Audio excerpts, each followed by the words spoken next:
So good morning, everybody. Why don't we go ahead and get started? We wanted to start off the conversation today. We will be switching gears in the second half to covering some SRPC SEDS planning. As with the last conversation, anybody is welcome to stay for that conversation, whether you're covered by the SRPC region or not. The more information we can get from anybody who has it, the better our plan is going to be. So please don't feel like we're going to kick you off once we switch gears. But anybody who wants to duck out for that conversation, you're also welcome to do so. But while we still had everybody, we wanted to start off the conversation with a little bit of sort of switching gears and looking forward to, periodically checking in on how do we want to continue to run these calls. We have had,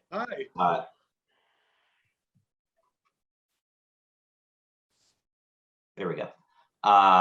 We've had a few speakers lately that, we've had a lot of information sort of coming back at us, but it's been feeling like some of the discussion has been a little bit light for an every week call lately. So we wanted to take this opportunity to check in both about how frequently we run these, as well as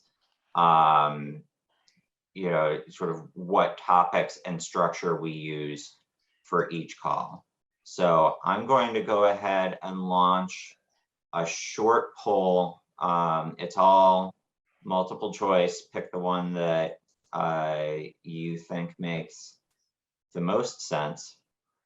And that should be open for everybody. So to run down the options real quick, how often do you think this group should meet? Number two, then switching from how often are we going to have calls to about how many calls would you like to have structured a certain way?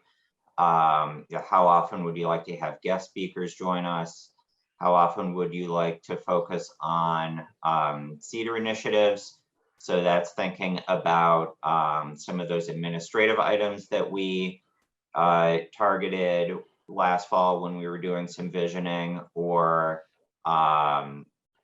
even discussing some of the specific projects that were in that funding proposal once that comes to pass. The number four, how often would you like to have general discussion about topics that arise or are suggested by participants? So that is more, peer learning or just talking about what's new and in the news, kind of an opportunity. And then number five, how often would you like to schedule joint meetings with other CEDRs? So that would be the South Central, the Western, and the North Country, I think is generally how they're broken down. For those of you just joining us, because I know a couple of people hopped on, I have a poll open looking at about how frequently we're going to meet, and then how we'd like to structure the calls once we do meet. So I'll give everybody a couple more minutes. How many? Actually, I've got 22 responses and 23 participants, which probably includes me. So it looks like everybody. Let's see if I end the poll. And can I share results? Can everybody see those? Okay, so it looks like a fairly clear consensus that switching to bi-weekly makes some sense. we can work on the exact schedule. And for those of you who suggested weekly, that's not to say that maybe if something big came up, we couldn't try and squeeze in another call at need. How often would we like to have guest speakers? Again, that looks like a pretty clear consensus to me, about once a month. So if we switch down to bi-weekly, that would be maybe every other call. Looking back at focusing on CEDER initiatives, again, once a month seems to be an option, so we can take a look at James, those. can you just scroll down a little bit so we can see what you're looking at? Yeah, are you on number 4 now? No, we're still seeing number 1. I think everyone Can you scroll individually through the results? Oh, got it. Sorry. Because I have been scrolling.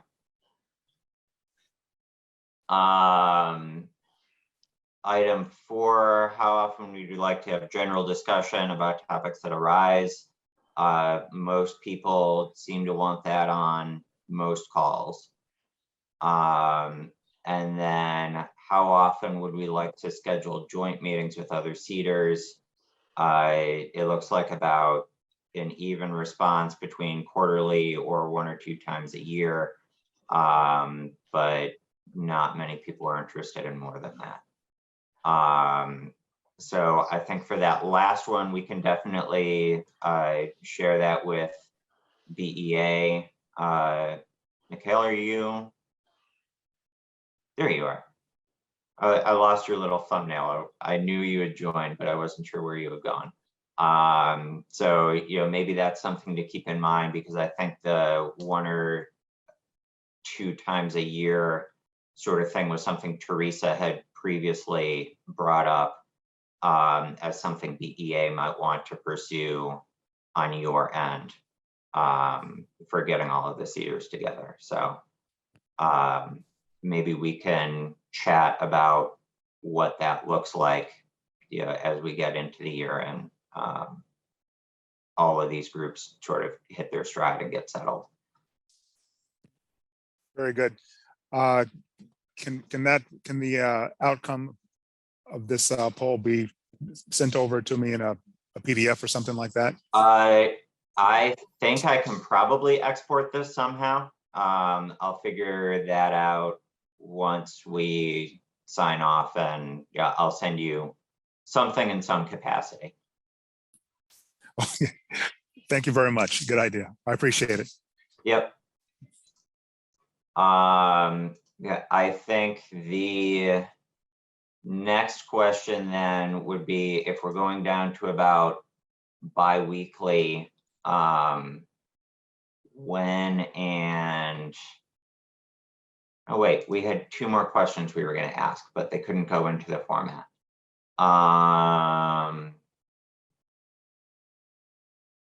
So for these, if you have ideas, could you please just type them into the chat, and I'll also make sure to export the chat.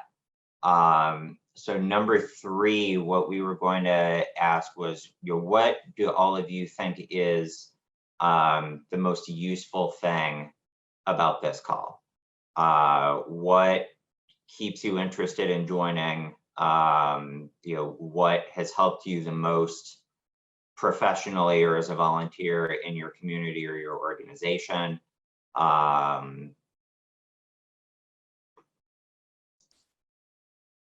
And Susie popped the question into the chat. So take a minute or 2.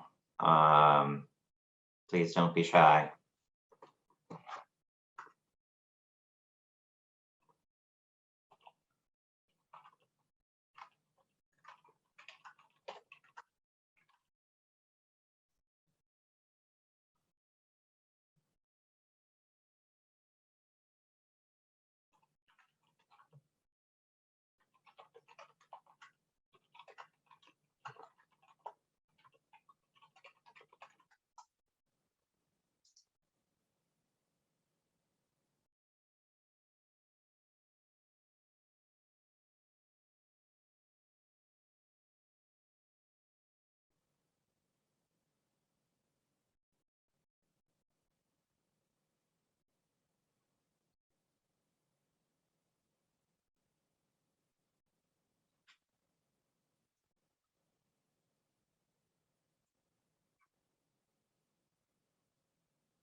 let's give it about 30 more seconds. But for right now, I'm seeing a lot of responses that sort of go back to that peer learning and discussion kind of option. So we'll definitely try to keep that in mind with agendas. And then the last question that we had for you was, what topics do you most want to focus on? We still have a few things on the list from what we prioritized last fall. But yeah, it's good to check in periodically. So yeah, if there's any burning questions that you have right now that you want to talk about in the next few calls, or things that you want to make sure we don't lose, please share those now.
Seeing a lot fewer responses to that one.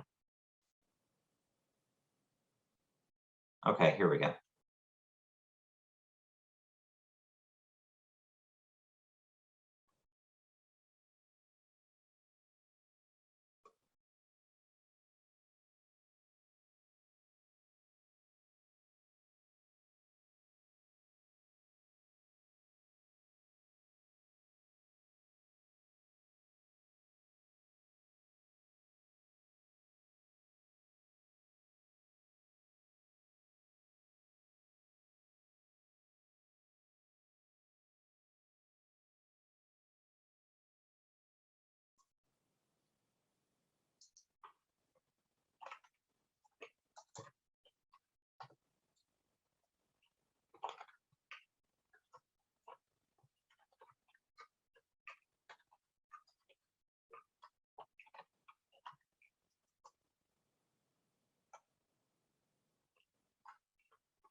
Okay, I think we're starting to get a little bit silly, so I'm going to take that as an indication that we're about done.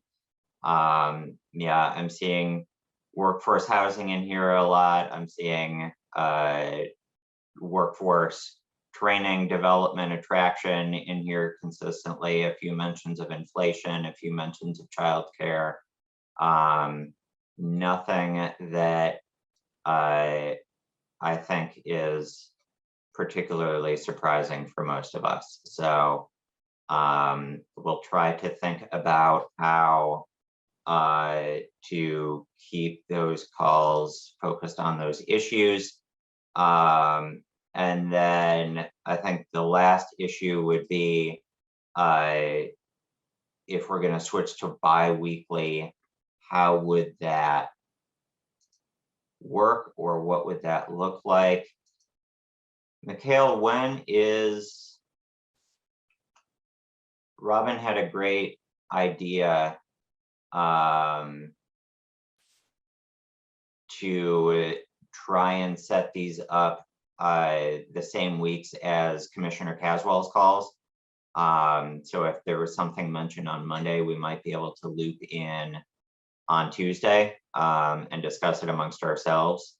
Is he's scheduled to have one next week on the 18th, right? Yes, the commissioner's calls are still every 2 weeks. Let me check my calendar actually, and I can verify that. Wait one.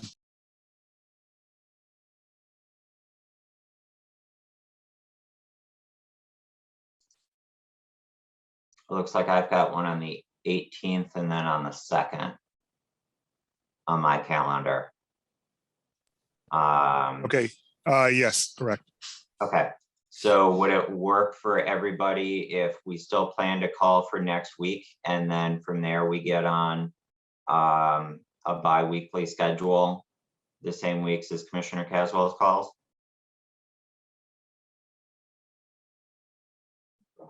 I'm seeing some thumbs up, some head nods. So let's plan on that. And that will also give us an opportunity to loop in anybody who couldn't be on the call this week, to let them know that we will not be convening on the 26th. Okay.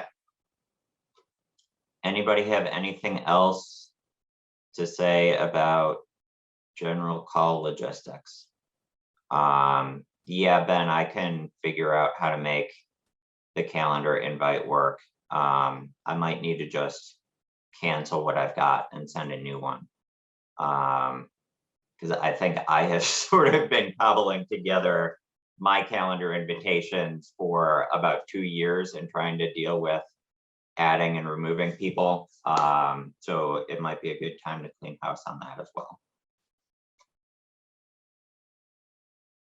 Final thoughts, comments before we switch gears?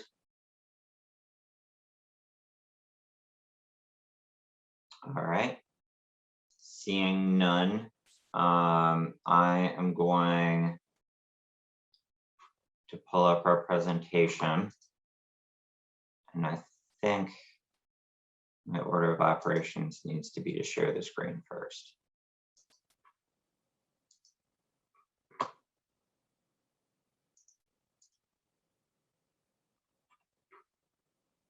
All right, so 2 weeks ago, we checked in on our research so far on 5 of our comprehensive economic development strategy themes.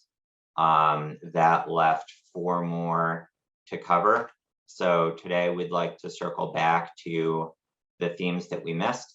Again, we're going to sort of give an overview of key points that we've identified for each chapter, give you a sense of how we're talking about each of these themes, you know, some of the trends that we're seeing for each of them, and then hopefully leave some time for feedback from all of you if we've missed anything, or if you think, yeah, some of the key points are off the mark.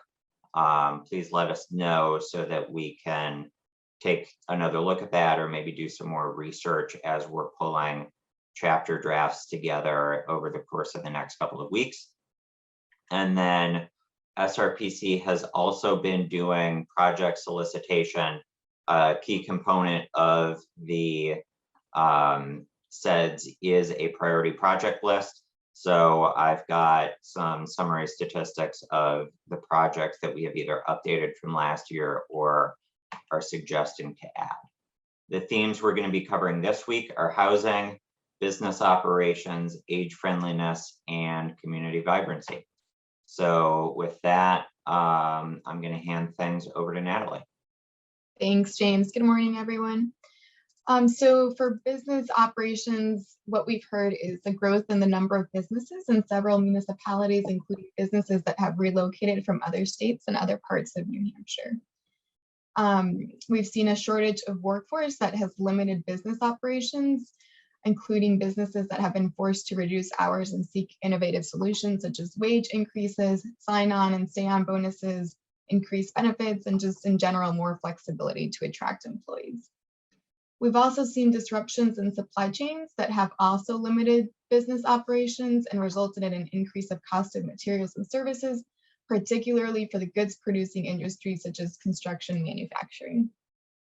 For office vacancy rates, we've seen those increase some, but we've heard that many leases are still in place, even if employees are not returning to the office. So we may see an increase in vacancy rates in 2022 and 2023 as companies start to vacate buildings. Industrial space in New Hampshire, we've seen a high demand and not enough to support growth and demand. We've also heard of very low vacancy rates and high construction costs associated with this. Large industrial buildings are also being turned into incubator spaces. And then similar to industrial space, we've seen a very high demand for warehouse and distribution spaces. And lastly, for resiliency, we want to encourage practices such as resiliency plans, diversification of suppliers, and the helping businesses gain the ability to adapt to current conditions. Any questions or comments for business operations?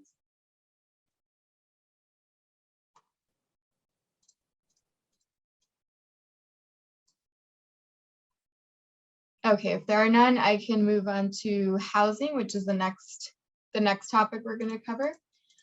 For housing, we've seen some stabilization in trends over the past year when we compare it to the year before, but we're still very far from pre-pandemic levels. And we've just seen an overall intensified demand for housing to the point that it has affected the workforce and new business attraction. Getting into the specific trends, the median sales price for Stratford County has increased year over year from January 2021 to January 2022, especially for condos. For single family homes, the increase was 15.1% and the increase for condos was 31.2%. For number of closed sales in Stratford County, this decreased slightly from January 2021 to January 2022. This is not due to lack of demand, but due to lack of supply and just increasing costs of housing. There was a 2.1 decrease for single family homes from 96 to 94 homes, and a 25 decrease for condos, which was from 20 condos to 15 condos over the last year. The number of days on the market for Stratford County, this increased slightly. There was a 5.4% increase for single family homes and a 25% decrease for condos from 32 to 40 days. For list price received in New Hampshire, we saw a year over year increase from 100.8% in January to 102.5% in January 2022. But this recent number did decrease compared to the third and fourth quarters of 2021, where they reached about just over 104%. Mortgage interest rates, we've seen those gradually increase. When comparing 2021 to 2022 in January, it went from 2.71% to 4.17%, and we should also expect to see more increases over the next months. When we look at government support programs, some have ended over the past year, such as the moratorium on evictions, which ended July 2021, and others have initiated, such as the New Hampshire Rental Assistance Program, for which assistance providers are preparing for the program to come to an end, and also the New Hampshire Homeowner Assistance Fund, though these solutions are just temporary solutions. On the other hand, when we think about more long-term solutions, we did see the $100 million housing fund that the state announced to incentivize the creation of multi-unit housing, which will give preference to affordable workforce housing. I heard yesterday, and the funds should be expended by 2026. So we should expect to see the creation of more housing in the coming years. On the same lines with government support programs, we should also see other policy improvements with the likelihood of passage around housing in the coming years. And I should also mention that all of the RPCs around the state are working on the regional housing needs assessments to help communities tackle this housing challenge. And then continuing with other trends, I wanted to mention the increased cost of building materials and labor, as well as supply chains issues and labor shortages, all of which have put an increase on the housing shortage, a greater strain on the housing shortage, I'm sorry. And then lastly, for resiliency, we have encouraging the availability of safe and affordable housing, as well as diversity of housing types for residents of all incomes. Any questions or comments for the housing section? Yeah, I'd like to comment briefly on the, this all goes to the lack of affordable housing, of course, and I think we should all keep an eye on the $100 million housing plan that there was some detail put out yesterday, and you know, they in the headline and in the first paragraph at New Hampshire Business Review, they mentioned affordable housing, but there is no direct discussion relative to affordable housing in any of the $100 million spent. So I'm curious what that plan will turn out to be regarding affordable housing. Yeah, that's a great point. I think we're all keeping an eye out on that and just waiting to hear more details, but we'll definitely be following that.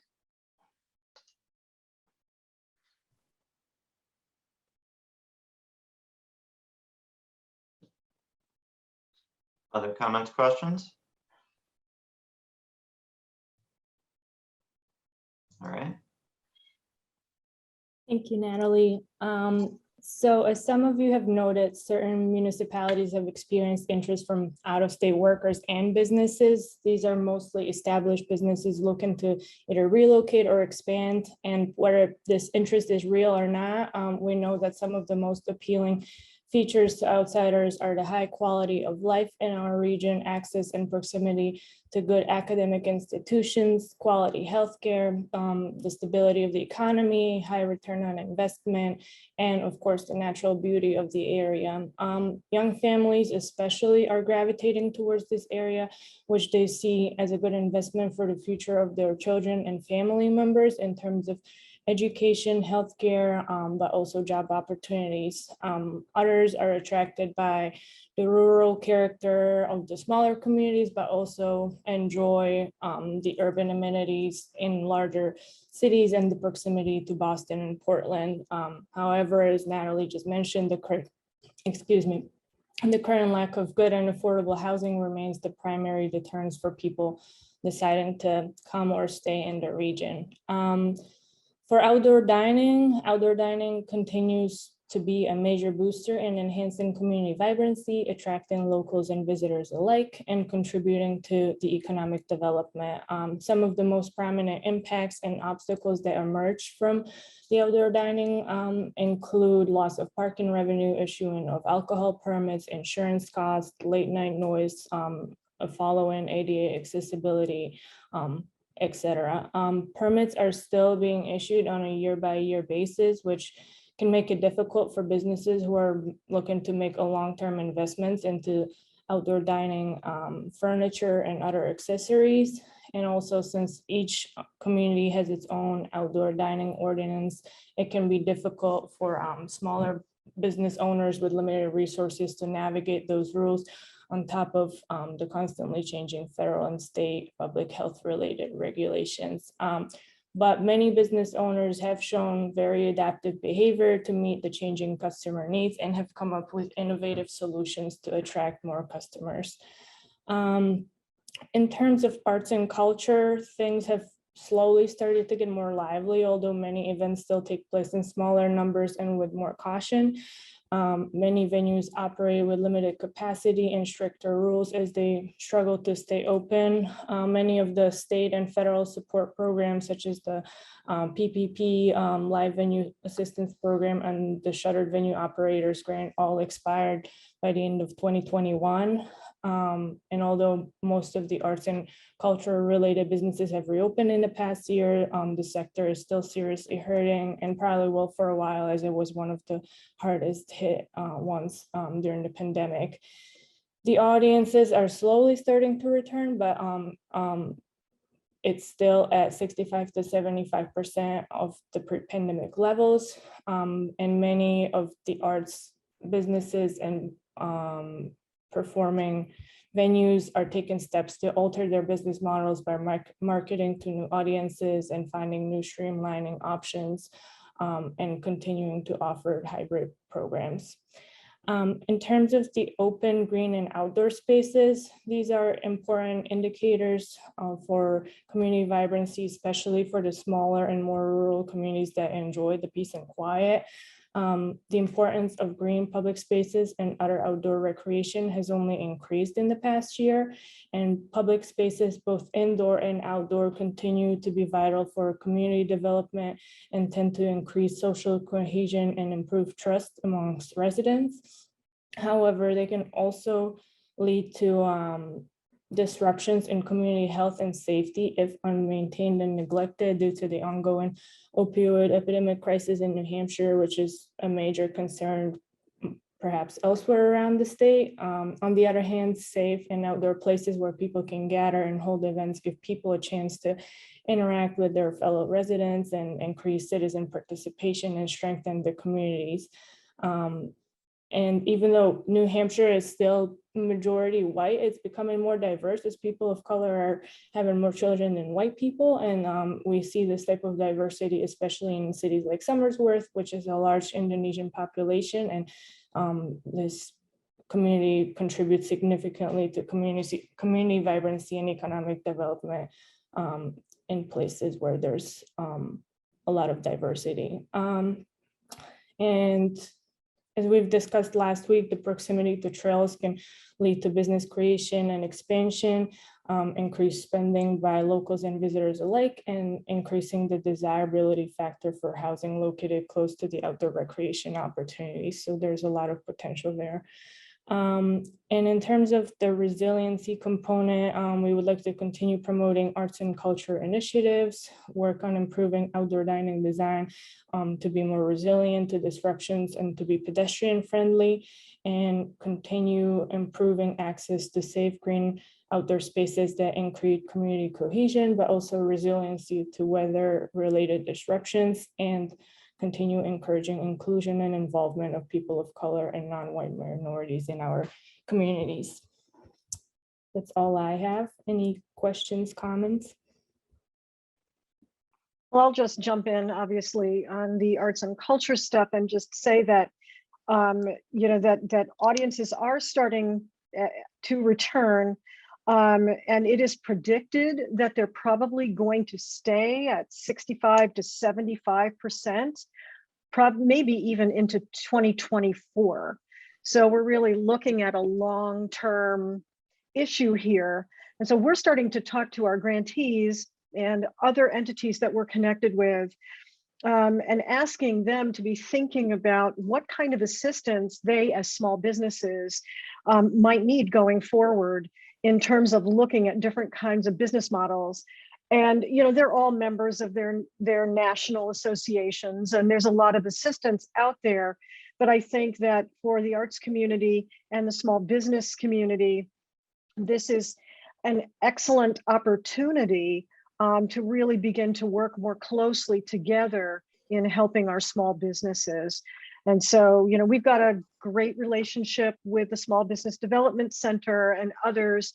And, you know, and we're hopeful that through my involvement with the CEDERs, we'll be able to work more closely with the RPCs and community planning to really to assist these businesses and find ways to kind of really integrate them into the larger business community. I did put a link in the chat for our Save Our Granite Stages grant program, which is open right now, which I think all of you have heard me talk about this. It will provide grants to small venues that seat 300 or less, nonprofit and for-profit venues that did not receive federal shuttered venue operator grants. It will also provide grants to production entities that produce in those small venues. So please share this widely with your networks, because it particularly, I know that there are for-profit venues that we're having trouble reaching right now. And so if you've got networks that you can share the opportunity with, that would be great. We have $1 million to give away. Thanks. Thank you, Thanks, Jeannie.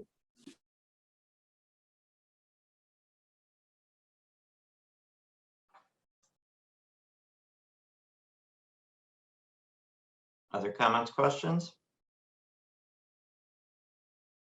All right, Nancy, you're up. Thank you. So similar to community vibrancy, age friendliness is sort of a more a less easily measurable topic, but basically it's just referring to the concept that a community would be welcoming, accessible for residents of all ages, that everyone has access to healthcare, to green space, to work, to education, to transit. So these are sort of the trends that we've seen over the past year and the major impacts on age friendliness in our communities. And admittedly, for each one, it's affected different age groups differently. Vaccines have obviously changed the whole landscape incredibly. 83.5% of our residents have been vaccinated with 1 dose and 63 have been fully vaccinated. Having said that, only 26% of children between 5 and 12 have been vaccinated, which was surprising to me. However, vaccines have allowed for things to reopen, things to get a little bit back to normal. So people are excuse me, people are experiencing less social isolation. They're back to work, they're back to school. My next point is the return to school is huge, obviously, for parents of school-age children. Having said that, there was a lot of, particularly in the fall and winter, I think, you know, the testing and the system, as the school system was working it out, you know, kids would be out for, I know personally, my 7-year-old was out for, I think, already like 11 days or something this year for just a common cold, because testing took a long time. I would say in a general sense, that has caused a lot of stress on families. It has stressed the whole school system incredibly. Schools are super short-staffed, and 3 or 4 teachers would have to be out for 10 days while they're waiting for test results or quarantining. It's great to be back in school, but there is a definite stress on the system.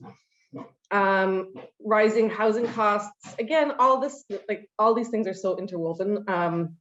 However, we did do, for our Communities for Healthy Aging Transitions, a pretty widespread survey. And for people over 55, the rising housing costs and the fear of getting priced out of their communities was like right up there with their highest stresses. And it affects everybody. We can't attract younger families because there's not affordable housing.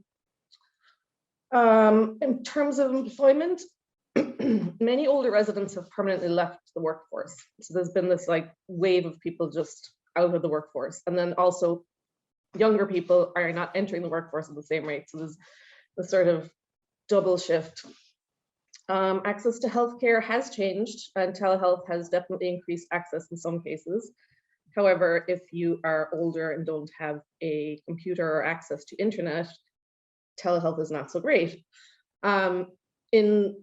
Obviously, the whole healthcare system has been under incredible stress, but a lot of the hospitals had put off elective surgeries over the past year because of dealing with COVID cases, which affects people. You know, it may not be life-saving, but quality of life issues by not being able to have elective surgery are important.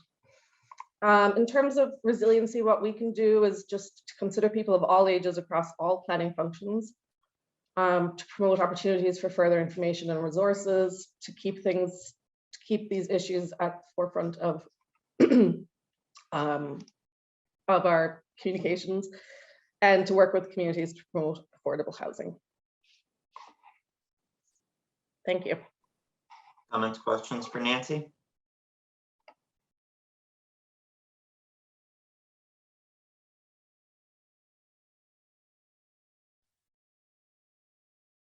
James, I was going to say that one thing relative to the elective surgeries, as I understand it, those many times are the profit centers for hospitals and such. So there might be continuing financial hardships in some hospitals that haven't been able to regain that because of the various COVID cases, or they're going to lag behind until they can get back to their pre-pandemic elective surgery levels.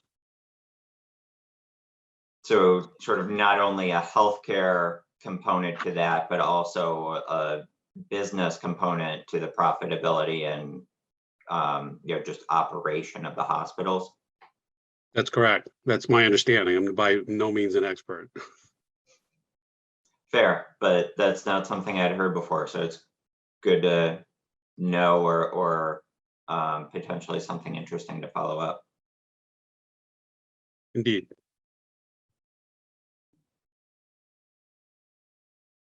Other comments, questions?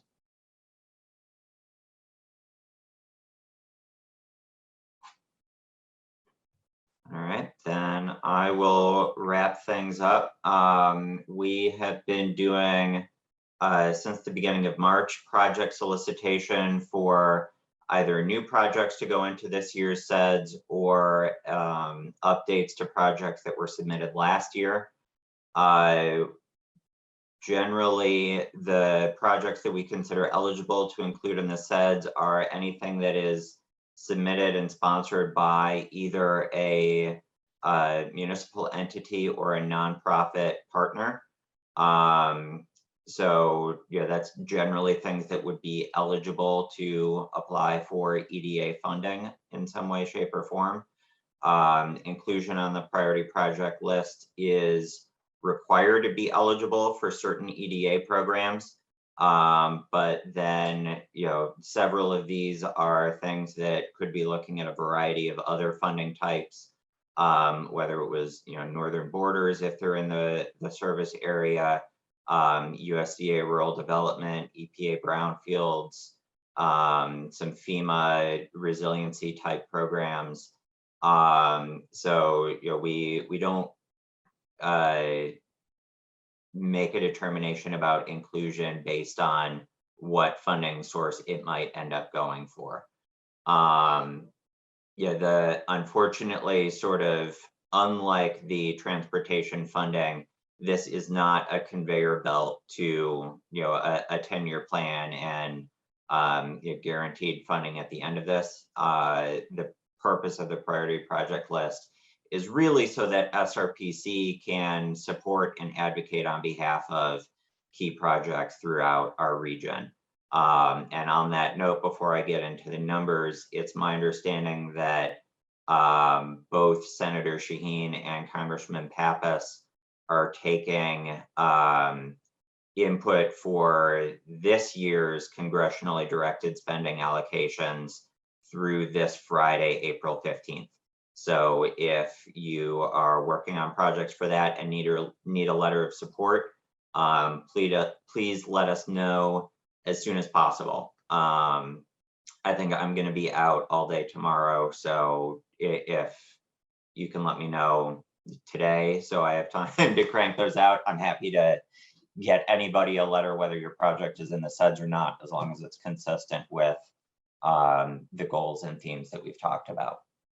So projects that we've received, we're up to a list of 78 total projects. That's an increase of 10 from last year. 8 of those are new. 2 of them are anticipated. Both of those are coming from Farmington, and I got a directive from their Board of Selectmen that they wanted to add projects, but they're currently going through a town administrator search, so we need a little bit of time to just get the forms and the project details in. 20 of the existing projects had updates of some form or another in this cycle. 43 of them have not been updated, and that's a combination of things where either in checking in with the project partner, there really hadn't been progress. Maybe they sought funding and weren't successful, and so they're sort of back in the same boat and trying again this year.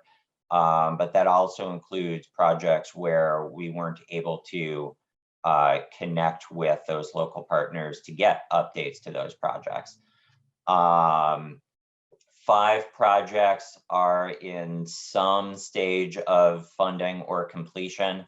I think at least 3 or 4 of those were from last year's congressional earmark process.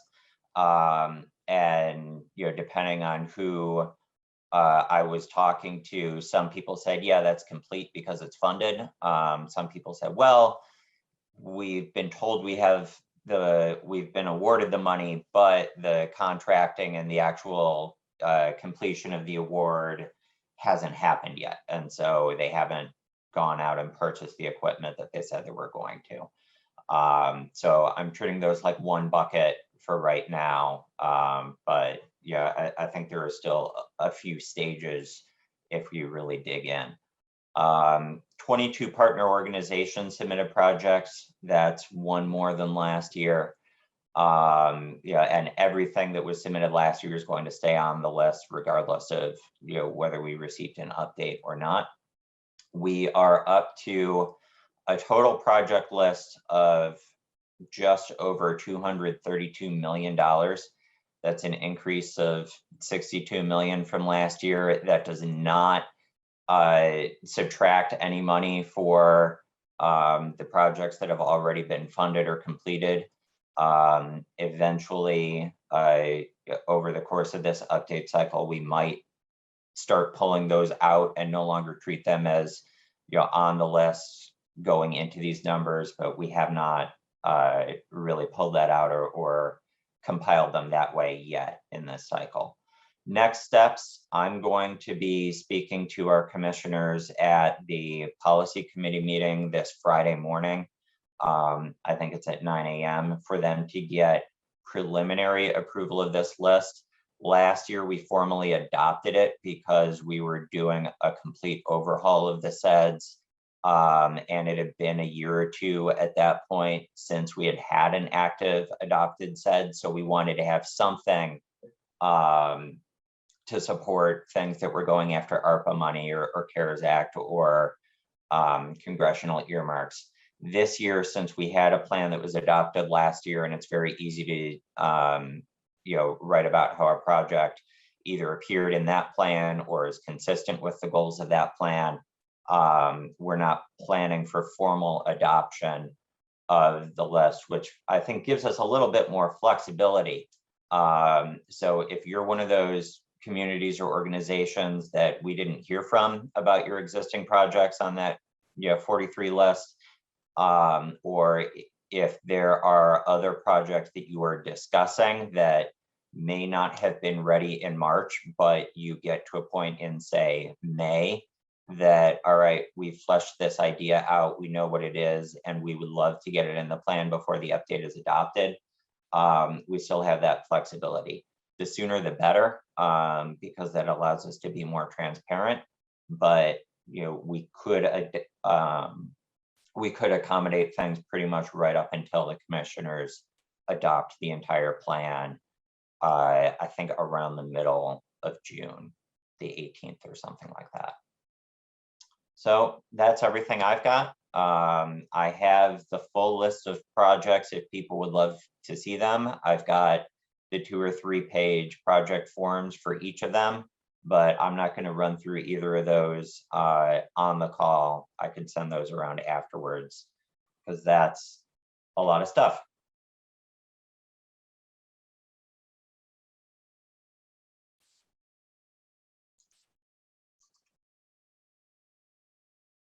Any final thoughts, comments, questions on SRPC SEDS stuff?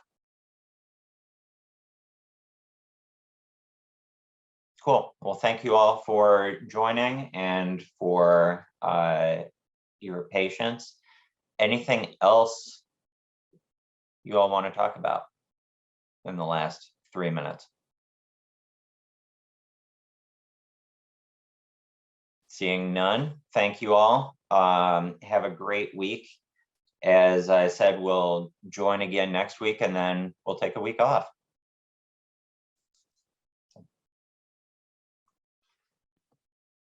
Well earned for you, James. Thank you. Thanks. Yeah, thank you, James.